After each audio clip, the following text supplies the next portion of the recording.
Di akhir dinasti ke-19, Mesir seperti tubuh yang kehabisan darah. Panen gagal. Sungai Nil turun drastis. Debu merah mematikan, menutupi ladang-ladang yang seharusnya memberi makan jutaan jiwa.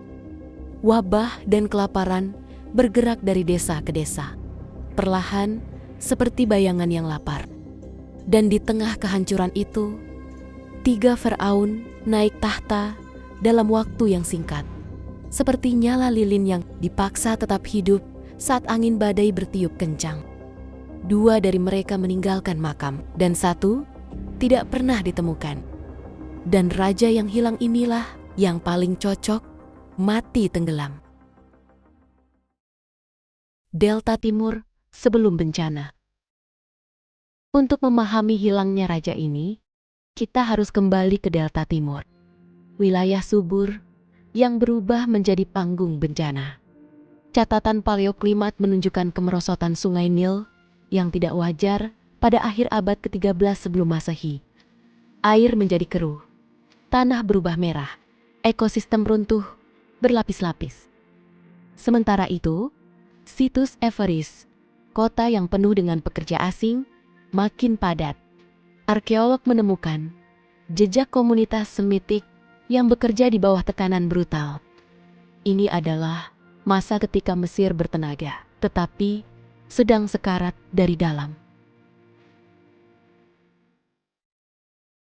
Pemakzulan tak tertulis. Semua orang pernah mendengar nama Ramses II. Dan selama ribuan tahun, ia dituduh sebagai Firaun yang mati di laut. Tapi forensik modern memberi jawaban dingin. Parunya bersih, tulangnya tidak menunjukkan adanya trauma. Ia meninggal di usia tua, damai, dan dimakamkan dengan kehormatan penuh. Putranya, Mernaptah, juga tidak tenggelam. Mukminya utuh, tapi rapuh. Ia pun mati di ranjangnya, bukan di air.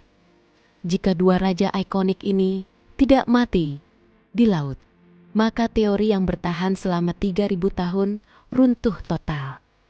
Dan kita harus menoleh ke kegelapan dinasti, ke raja yang tidak diajarkan di sekolah. Penguasa tanpa wajah. Setelah Ramses II dan Merneptah, Mesir memasuki masa kelam. Perebutan kekuasaan, kekeringan, kelaparan, konflik internal. 3 raja memerintah dalam waktu singkat.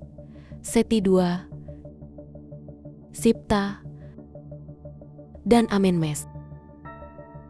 2 memiliki makam, sedangkan 1 menghilang tanpa jejak. Yang hilang ini memerintah dalam badai bencana, desa runtuh, gudang pangan kosong. Pemberontakan muncul dari Delta sampai Thebes.